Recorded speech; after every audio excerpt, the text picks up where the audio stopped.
Let's build a pie together. Do you like lemon meringue pie? Yes. I love lemon meringue pie.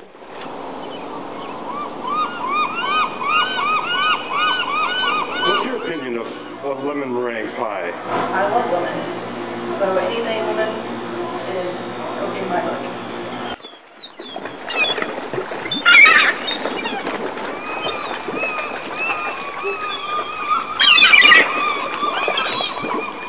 Although you could say that lemon meringue pie is your mother's pie, and your grandmother's too, you can also say that lemon meringue pie is always amazing, constantly surprising, and is winning new followers every day. It is in a class of pies that can truly be called transformational, because common, everyday ingredients are transformed into something entirely new, delightful, and delicious. Come into my galley and see how to become a wizard, turning the ordinary into the sublime.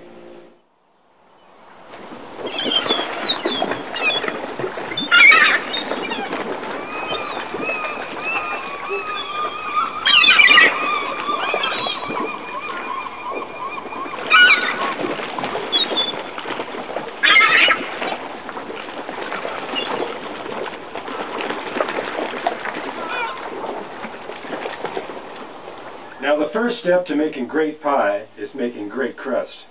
You can't go down to the store and buy pre-made crust, but for those of us who like to make our own crust from scratch and have struggled in the past, let me show you a fail-safe recipe that makes great crust every time.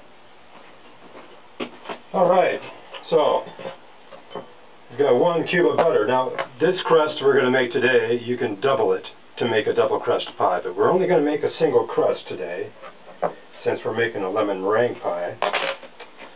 And this may look a little unconventional to you, but it's tried and true for me. This recipe may take a little bit of effort and a little bit of time, but believe me, it's worth it. We just put in 2 cups of all-purpose white flour. And for this purpose, it doesn't really matter if it's bleached or unbleached. Just good all-purpose white flour is perfect. And we've got about a teaspoon of salt.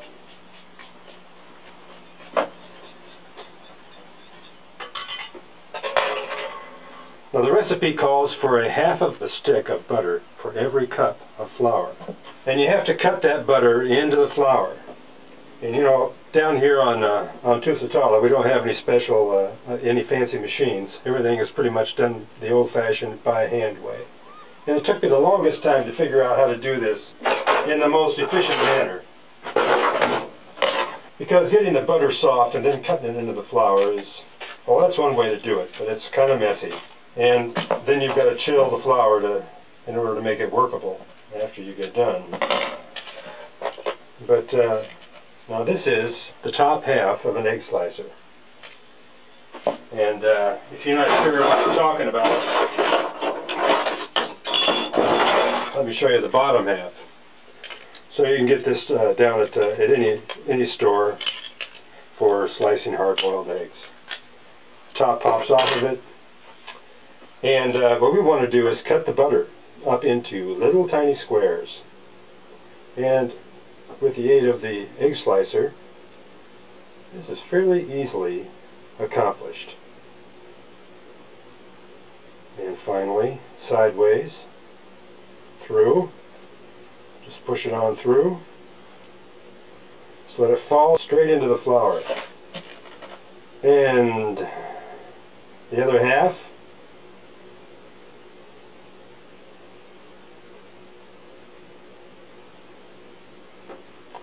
and once more across, and we have created hundreds of little pieces, little cubes of butter. Now, this is a little time consuming, and you may find it a little tedious, but it's worth it. So go through and break up the little cubes of butter. They're still in a lot of cases, sticking together. And we want to separate those little cubes from each other as much as we can without investing an inordinate amount of time in it. A few minutes is all this will take. Just gently roll them between your thumb and fingers. Don't squeeze them too hard, or you'll just end up smashing them together. And it doesn't have to, you don't have to be perfect, you know. If you don't get every single one, that's okay. We're going to get there. I must say that it helps if the flour is cold.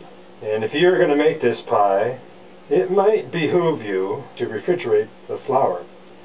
Put a couple of cups of flour into the refrigerator the night before, so you know your flour is nice and cold. It'll keep the butter from getting soft too fast. Here on Tusitala, especially this time of year, April, we don't have a problem with too much heat, and everything is pretty well chilled all the time, including the captain. But today, if you may have noticed, if you glanced out the window a minute ago, the sun is out. Easter weekend is coming up. It's Friday morning, and Easter is on Sunday, and the weather seems to be shaping up pretty well.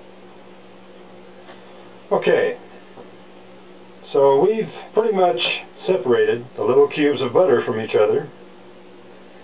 Now, it was a little tedious doing that, you know, I admit it, and it took maybe 3 minutes of time, 3 or 4 minutes. If you're not in a big rush, that's not excessive. In my younger days, I probably wouldn't have been able to stand it, because I was always in a hurry. But I am learning to slow down. Alright, now, I feel like I've done a pretty good job here of separating those little cubes of butter. The next step is to smash the little cubes of butter into the flour, and you do that just simply by squeezing it through your fingers with your thumbs. And this will take a few more minutes. But by the time you get done making the dough for your crust, you'll be on intimate terms with this crust. Just in case you're wondering, this is salted butter. And if you want to use unsalted butter, well, that's entirely up to you. You still have to add some salt to the crust. So we're still working our way through here.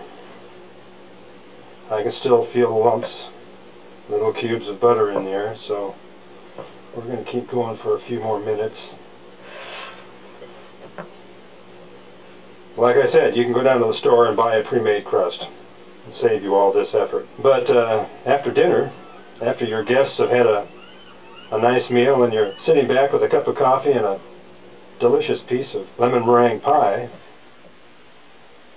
your guests are going to look at you and say, "Oh, the crust is delicious. Where did you get it?" And you can look at them and smile and say, "Well, I made it myself." So buttery, so flaky, so tender. It does make great crust.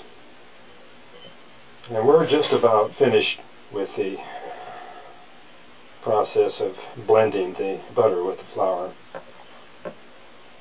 You can see now how it's beginning to look more like a kind of meal. It almost looks like cornmeal. We've done a real good job of blending the flour with the butter. Okay, I'm pretty happy with that. Now we've got cold water, a half-cup measurement, and now pay attention, because this is the part that makes this crust work.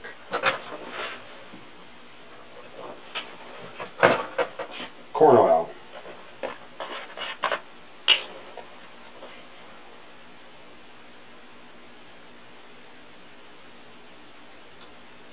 A quarter cup.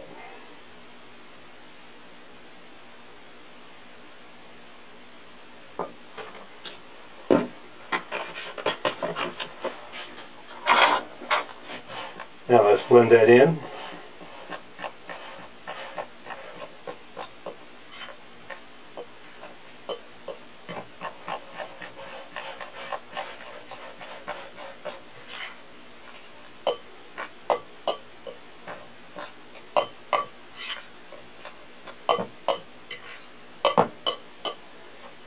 Blend it in thoroughly. So now you've got a bunch of crumbs in there.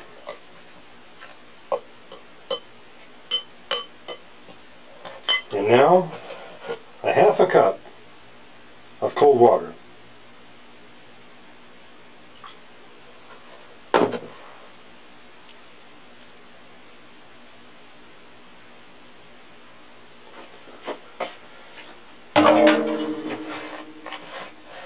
Those of you with sharp eyes may have noticed there was a little bit of water left in my half cup measurement.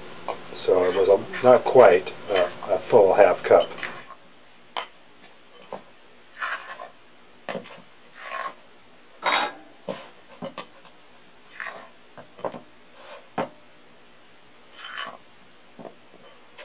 Now just let that sit there for just a minute, and let that water soak in. If you're too quick with it, you'll end up with a bit of a gummy mess. Just give it a couple of seconds, maybe 2 or 3 minutes to rest, while you prepare the board.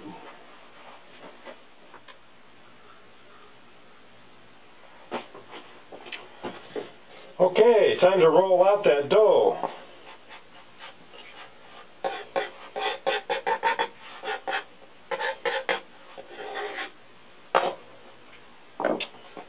So generously flour your cutting board or whatever it is that you're gonna roll your dough out on, and we'll turn that dough right out onto the board and form it into a ball. It won't be hard. It's not sticky.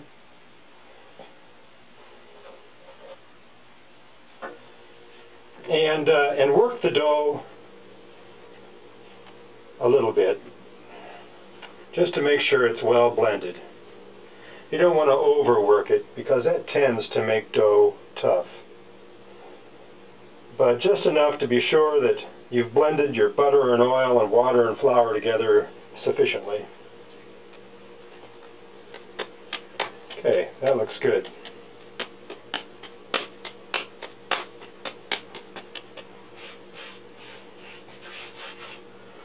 A little more flour on there.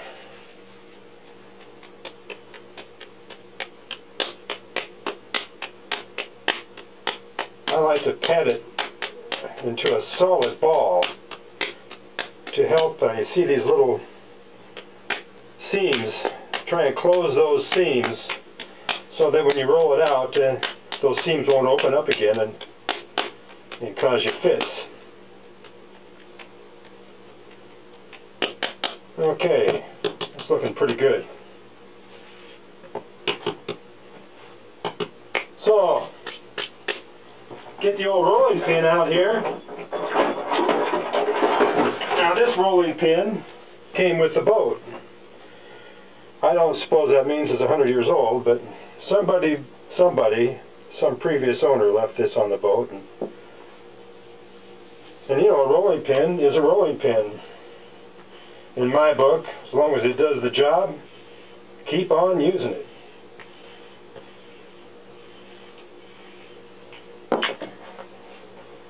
I suppose that if I lived in a house, I suppose that if I lived in a house, you know, on dry land, that I might have a little more extravagant kitchen. But here on the boat, we make do with what we have. And it, for the most part, seems to do fairly well. So we've got a little more dough than we need here. We want to roll it out so it's about 1/8 of an inch thick. 1/8 to 1/4. You don't want it too thin. But that's looking pretty good right there.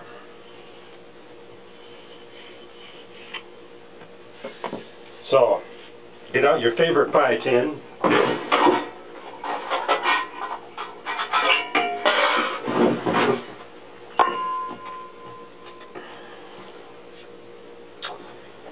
And then just fold this over in half. Put your pie tin right there. Gently, gently lift. About halfway. We've got plenty of dough, so you don't have to be exact. And then try and lift up and pull the dough down into the pie tin so you have as much slack in the dough. Be generous and get as much dough down into that tin as you can. And the reason for that is that dough, in case you didn't know this, you probably do, but dough tends to shrink when it cooks. And that can be a problem if you have your dough too tightly strung there. Then this is the way I do it. You can see there's a little cube of butter we didn't manage to blend there. Shame on us. Shame on me. You're not responsible, you were just watching. But anyway, everybody has their favorite way of doing this, but this works very well for me. Now I'm going to save those in a Ziploc bag and throw them in the freezer for the next time I make a double crust pie. I'll have some extra dough ready to go right there. Now the main thing that you want to try to accomplish at this point is to hook the dough over the edge of the pie tin. So then when it cooks, it won't shrink and pull back down off of the edge of the tin. That would be disaster. Now in order to do that, different cooks do it different ways. I like this method. It's the way I learned a long time ago. Just lay your two fingers there, and then your middle finger pull up. Push down with these two, pull up with this one, and just work your way around the pie. This does a nice job of pushing the dough down over the edge and hooking that edge. And also, it doesn't look too bad. Just like that.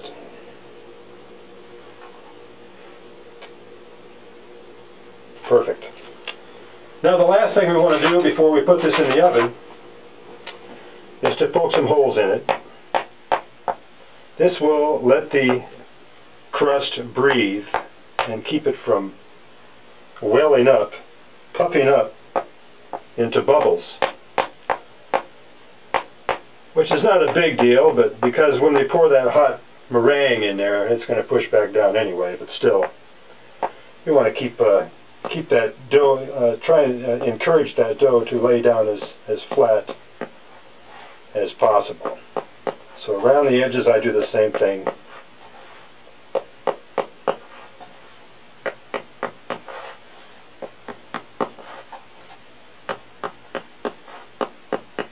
There. Just like that, next stop is the oven.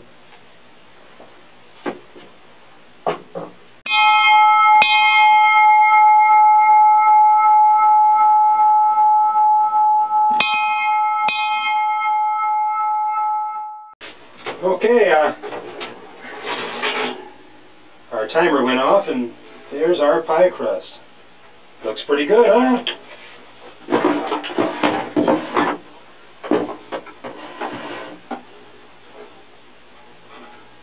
Be careful not to break the crust on the edges. So we'll just slide that onto there for the moment.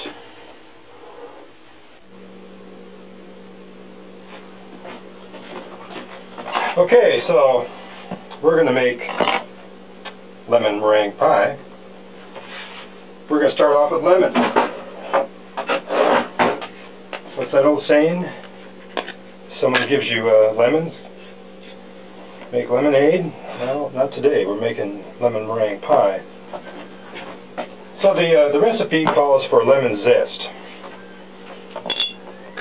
So let's do that first, since it's a whole lot easier to zest a lemon when it's in one piece. Zoom, zoom, zoom, zoom, zoom, zoom, zoom, zoom, zoom, zoom, zoom, zoom, zoom, zoom, zoom, zoom, zoom, zoom, zoom. So let's just set that off to the side for a minute. And now let's juice those lemons.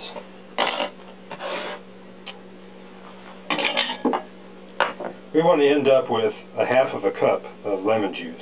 And you know, I have made this pie in different circumstances, in different places, and in different ways, depending on what resources I had.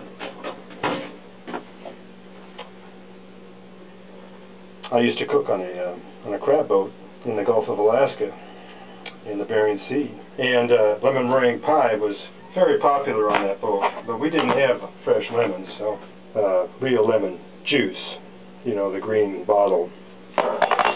You know, it was alright. And I've used the frozen concentrate, pure lemon juice. I believe that's also put out by the same company. And after tasting that pie, I wasn't any more impressed with the lemon flavor than I was with the off-the-shelf bottle variety. You wonder a little bit about just what the difference was, because that frozen stuff was pretty expensive. But you know, it was alright. And when I first started making lemon meringue pie, back when I was a kid, you know, working in the restaurant down there at the foot of the hill, my first job, we made lemon meringue pie with jello, lemon jello, pudding and pie filling. And you know, I thought that was pretty good pie back then. It makes me shudder to think of it now. But making lemon meringue pie with real lemons makes a huge difference in flavor. To get that real lemon tart flavor, you gotta have the real thing.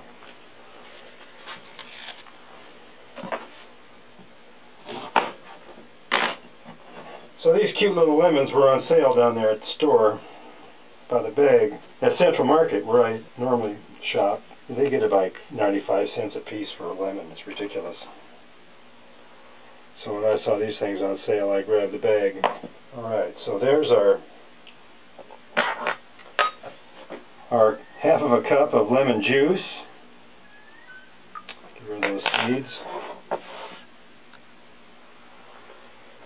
Okay, the next thing we're going to need is eggs.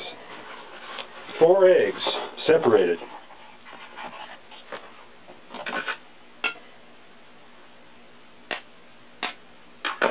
So we're going to put the whites into this bowl. Since this is the bowl, we'll be mixing our meringue in. Come off there, you big goober. Don't want you in there. And the yolks, we're going to put in our saucepan. Now, I must admit, I've seen firmer whites before, and these shells are really thin. Well, guess where I bought these eggs? Walmart. That's 3. And 1 more makes 4.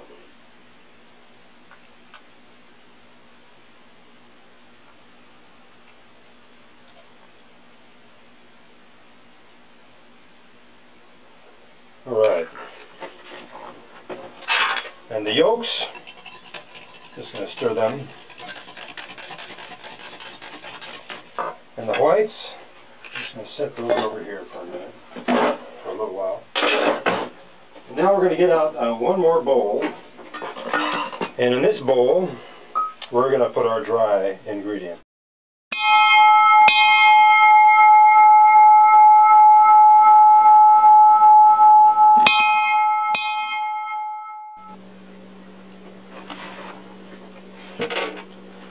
Okay, and then we're going to add about a half of a teaspoon of salt into that.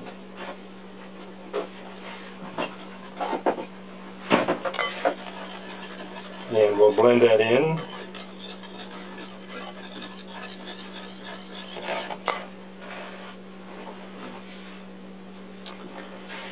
And then into that, we're going to put 1½ cups of cold water. And you better be sure it's cold, as cold as you can get it. Because that cornstarch will dissolve in cold water In the hot water, it does other things entirely. So we want to... Now the reason I'm doing this in a bowl instead of in a saucepan is because the only other saucepan I have to work with is a Calphalon pan. And if you've ever had Calphalon, you'll know that you don't want to be constantly using metal utensils in it, first of all. And secondly, my Calphalon saucepan has square corners. Not like this pan. See, it has a nice rounded corner, and in the inside it's rounded. So when you use a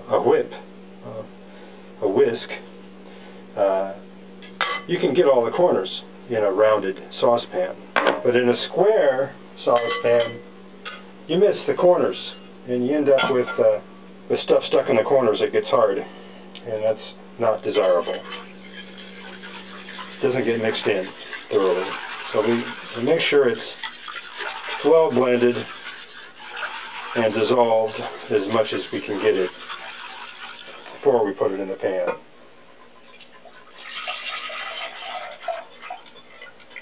Once it's in the pan, I'm going to use a wooden utensil.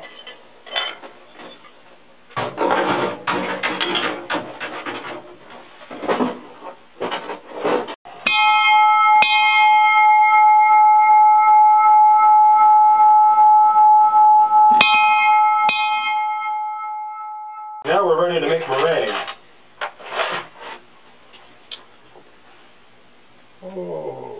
So we want about a teaspoon of cream of tartar in there.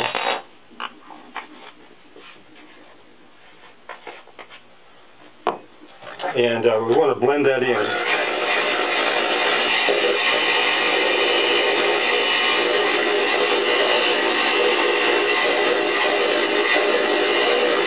We want to work this up into a lather.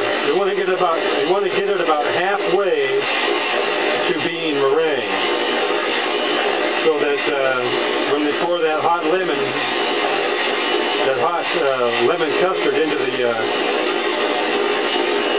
crust, then we can rush over here and finish it up and get it back and onto that pie before the pie cools.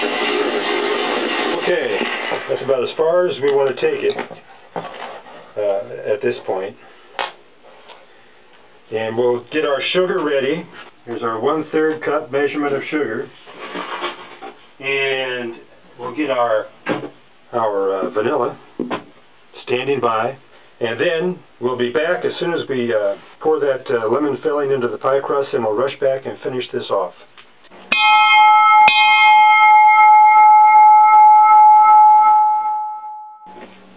Alright, so we'll stir the flame up. So, one thing you're going to notice, as the cornstarch and sugar and water solution starts to hit that temperature, when the cornstarch dissolves and thickens, it turns clear. So keep your eye open for that. And that's a sign that it's just about done its job. You're very close to the next step. Okay, I'm beginning to see some action here. I'm going to turn the heat down a little bit.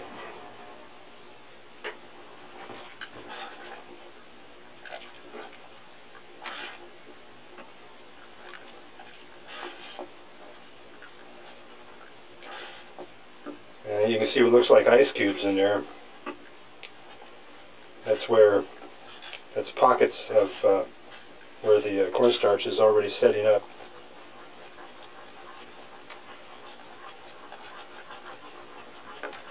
Alright, we reached that magic point.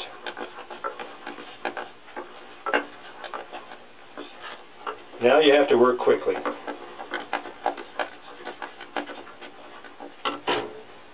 And turn the heat off.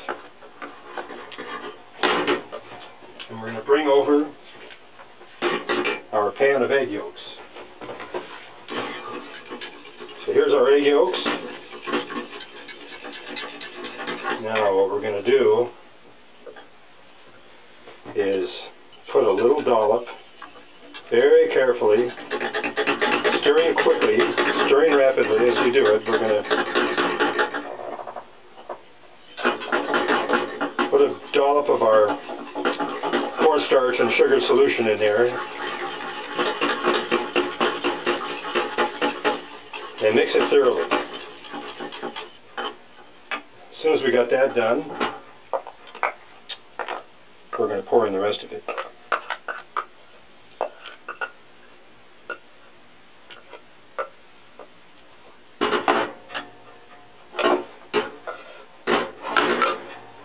Like that.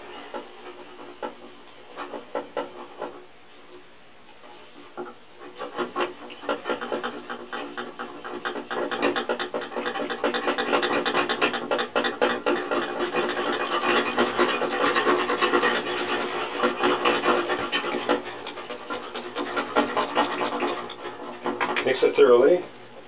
Now comes our tablespoon of butter.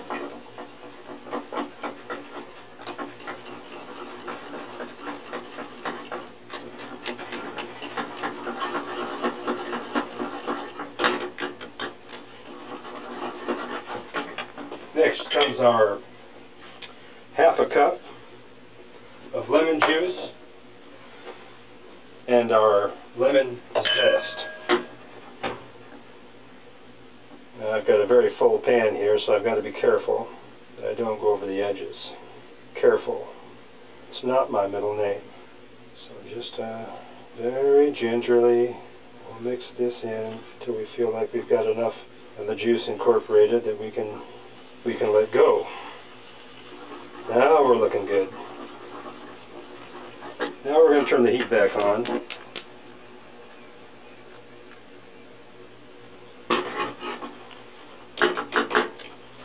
And we just want to bring this back to a boil.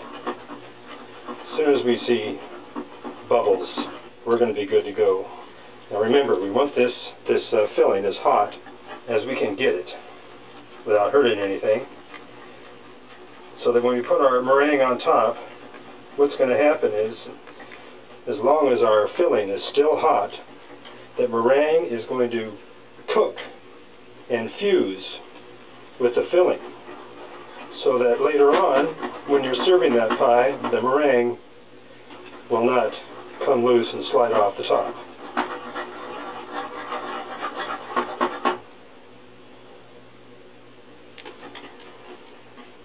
Alright, there we are.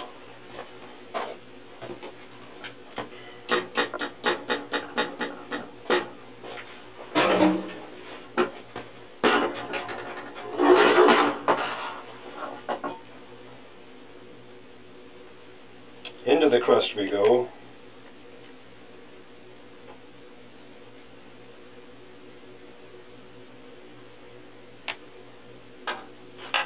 Now quickly,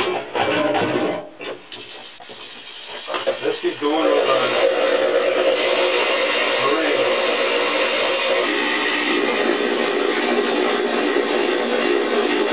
The lemon custard is in the pie. The lemon custard is in the pie crust. And we want to get this finished and over there as quickly as possible. And you want to try to avoid pouring all the sugar in at once, just a little at a time.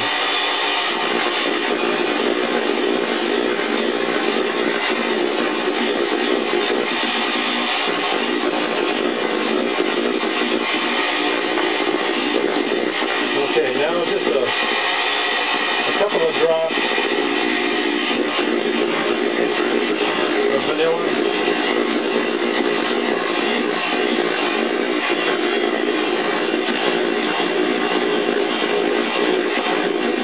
How that's standing up now. That's what we're looking for.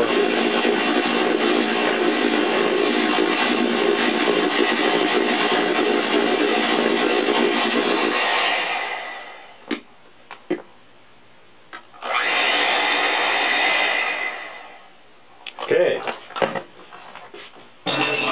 pie we go. And now comes the meringue, right onto the top.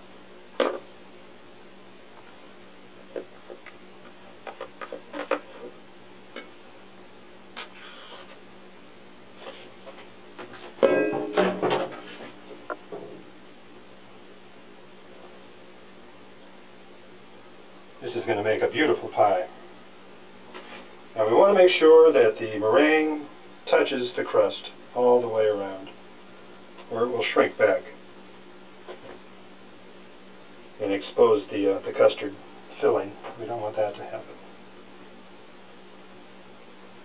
And then, as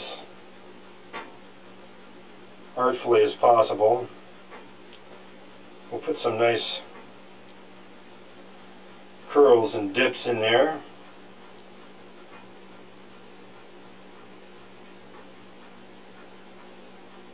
That looks pretty good.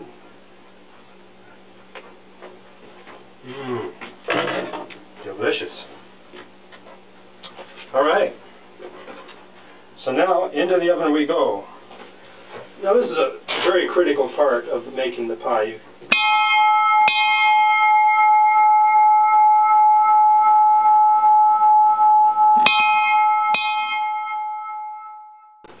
You've got to keep a close eye on it, because when that meringue starts to brown, it's going to go fast and it'll burn quickly.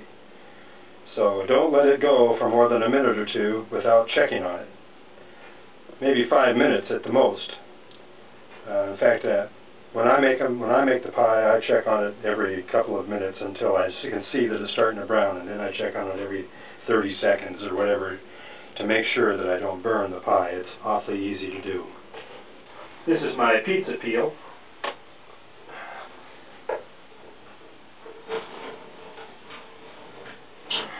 Oh, you are so beautiful to me. You are so beautiful to me.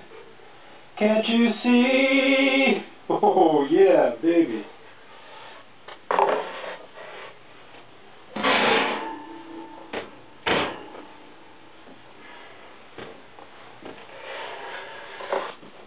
So, one of the things about lemon meringue pie is, after all that work and anticipation, there's no instant gratification. Now that pie is going to have to sit on that rack and cool for, well, until it cools down to room temperature, and then we're going to put it in the refrigerator with a lid over the top of it. And that pie should stay in the refrigerator for at least 4 hours. So, here's what my pie looks like. Almost mythical, isn't it? How did yours turn out? I hope you enjoyed cooking with the captain. Remember, you have the right to change the recipe to suit yourself. Don't be afraid to experiment. What's the worst that could happen? Just don't mess with the ratio of the dry ingredients in the custard without being forewarned that too much or not enough of cornstarch or water can have disastrous results. So, until the next time that we meet, may you have fair winds, calm seas, and remember the words of Jacques Cousteau: anyone can cook unless they are underwater.